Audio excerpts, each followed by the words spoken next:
Buenos dias from Gardner's Bay. This is the Rorschach Spain update from the 29th of August, 2024. Quick summary of what's going down in Spain. First up this week, on the night of Sunday the 25th and into the early hours of Monday, many migrants used heavy mist to swim from Morocco to the Spanish enclave of Ceuta. As we reported in previous shows, a similar mass crossing attempt was made a few weeks back. The exact number of migrants is unknown, but according to the local police and various media outlets, it could range between 200 and 1,500. However, the police said that many of them were intercepted near the El Tarajal beach close to the border. Ceuta, along with Melilla, represents the EU's only land border with Africa, making them targets for migrants attempting to reach Europe. Meanwhile, on Tuesday the 27th, Spanish President Pedro Sánchez embarked on a 3-day tour of Mauritania, Gambia, and Senegal in West Africa to strengthen cooperation in the Sahel region. Sánchez and his government intend to sign new migration agreements with Mauritania and Gambia and reinforce existing ones with Senegal, allowing workers to go to Spain temporarily. His tour began in Mauritania, where he met with President Mohamed Ould Ghazouani, making it his second visit in 7 months. Sanchez's stop in Senegal was his second visit to the country as president of Spain. His appearance in Gambia was his first. From bilateral relations to national politics, Spain is now considering lowering the legal voting age from 18 to 16, following the lead of several European countries, including Germany, Malta, and Belgium, which have recently implemented similar changes in their electoral laws. The proposal, backed by the Ministry of Youth and Childhood and supported by left-wing parties, seeks to amend the electoral law.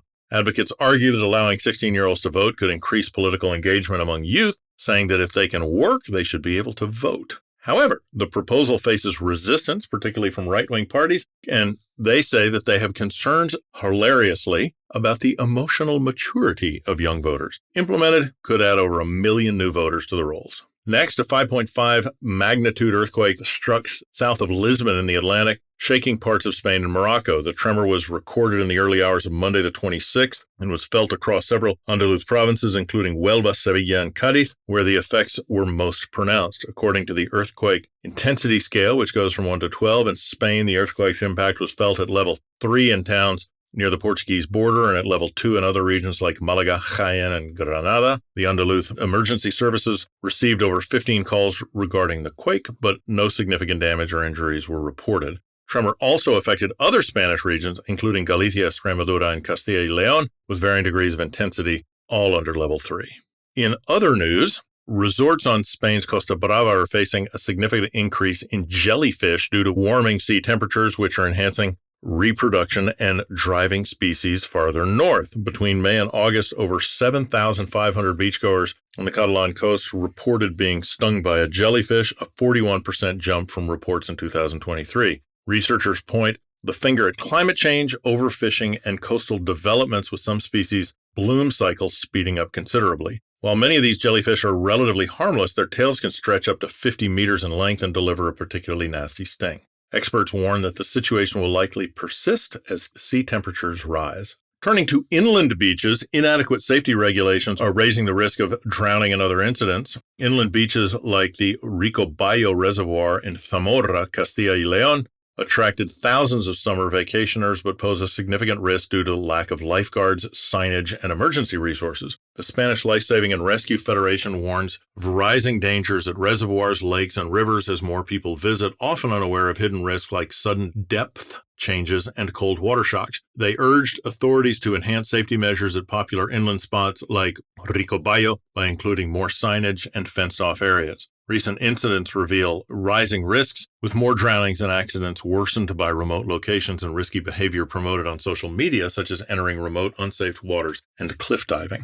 Could olive oil in Europe be suffering? According to the news outlet The Independent, sunflower oil has overtaken olive oil as Spain's preferred cooking oil. According to Anierac, Spain's leading olive oil bottling association, rising prices have driven Spanish people to purchase 179 million liters of sunflower oil in the first half of 2024, compared with only 107 million liters of olive oil. Olive oil sales fell by 18% from the first half of 2023, while sunflower oil sales increased by 25%. Heat waves and droughts have slashed oil harvests, doubling prices and making olive oil unaffordable for many. In response, the government has cut the value-added tax on olive oil, and supermarket chains like Mercadona have reduced prices to attract consumers back to olive oil. In energy news, the Costa Brava has become the new focus of renewable energy developers, with 7 offshore wind farm projects proposed for the Gulf of Roses, the only area in Catalonia currently permitting such developments. Repsol, one of Spain's biggest multinational energy and gas companies, recently revealed a plan for 70 floating wind turbines, making it the second largest project in the area. However, the project, named Mediterráneo Uno, faces opposition from local municipalities and environmental groups due to its potential impact on protected marine areas from Cadaqués to Begur. They say they plan to file objections to the project. Continuing with the ocean, on Monday the 27th, orcas attacked a sailboat off the coast of Galicia near O Roncudo, severely damaging its rudder and prompting a difficult rescue operation. 2 Belgians were on board. One was seriously injured because of heavy winds and rough seas and had to be airlifted out. This attack isn't the first of its kind. In fact, it's part of an increasing pattern of orca encounters in the region, with a surge in such incidents in recent years, as we've reported in past shows. Have you ever heard of Maria Bañas Morera? Well, until Tuesday the 20th, she was the world's oldest person. Sadly, she passed away at the age of 117. She was born in San Francisco, California in 1907 to Catalan parents and lived her final years in a nursing home in Olot, Catalonia. Despite her advanced age, she remained lucid and healthy with only minor mobility and hearing issues. On an unrelated note, the Shem Tov Bible, a 700-year-old Hebrew manuscript created by Rabbi Shem Tov Ibn Gaon in 1312, will be auctioned at Sotheby's, New York on the 10th of September, an estimated value of $5 to $7 million. Known for its exquisite illustrations blending Jewish, Christian, and Islamic motifs, this Bible was taken to Israel in 1315 to protect it from the Inquisition. Let's talk about festivals. The city of Jerez is set to celebrate its annual Grape Harvest Festival between the 31st of August and the 15th of September. It offers a deep dive into the region's rich wine culture through different activities. Key events include the traditional treading of the grapes, where people crush grapes with their bare feet to extract the juice. Finally, in Ronda, Andalucía, locals are gearing up for their biggest event, Las Fiestas del Pedro Romero. Festival kicks off with the Cante Grande and the presentation of the Goyescas ladies in stunning traditional attire.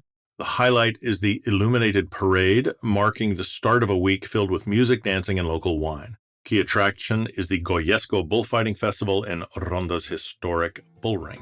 And that's it for this week. We've been doing these updates for a while now, and we're curious. What do you think? Have you been with us for a while? You're a recent listener? How'd you find out about us? We value your thoughts, love to hear from you. Also, we're committed to keeping our updates ad-free. So if you enjoyed them and want to support us financially, there's a link in the show notes where you can contribute. Can't do that? Spreading the word about us would be amazing and we'd appreciate it. Thank you. Hasta la próxima.